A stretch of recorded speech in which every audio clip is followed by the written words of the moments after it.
विधानसभेतले प्रश्न हटवण्यासाठी आमदार साहेबांनी लाच घेतल्याचा धक्कादायक प्रकार समोर आलाय। तब्बल 2.5 कोटींवर तडजोड केल्याची माहिती मिळतेय। ही घटना राजस्थानमध्ये घडली आहे। एसीबीने राजकुमार रोट यांच्या भारत आदिवासी पक्षाचे आमदार जयकृष्ण पटेल यांच्यावर आपली पकड घट्ट केली आहे। 20 लाख रुपयांची लाच घेतल्याप्रकरणी एसीबी म्हणजेच लाचलुचपत प्रतिबंधक विभागानं जयकृष्ण पटेल यांना अटक केली। विधानसभेत 3 प्रश्न सोडवण्यासाठी बीएपी आमदाराने 20 लाख रुपये घेतल्याचा आरोप केला आहे। 38 वर्षीय जयकृष्ण पटेल राजस्थानातील बांसवाडा जिल्ह्यातील बागीदोरा मतदारसंघातून पहिल्यांदाच आमदार झाले आहेत। लोकसभेबाबत झालेल्या विधानसभा पोटनिवडणुकीत त्यांनी विजय मिळवला होता।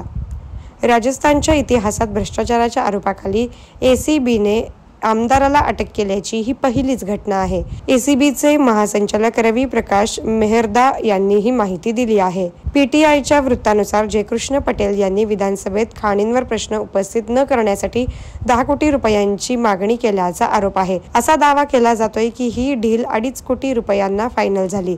तक्रारदाराने प्रथम आमदाराला 1 लाख रुपये दिले। यानंतर आमदार निवासस्थानी 20 लाख रुपये घेताना एसीबीने पकडले। एसीबीचे म्हणणे आहे की आमदाराने 20 लाख रुपयांची रोकड असलेली बॅग एका माणसाला दिली होती। तो ती घेऊन पळून गेला। आता एसीबीचे अधिकारी आमदाराची चौकशी करून त्या माणसाला पकडण्याचा प्रयत्न करत आहेत।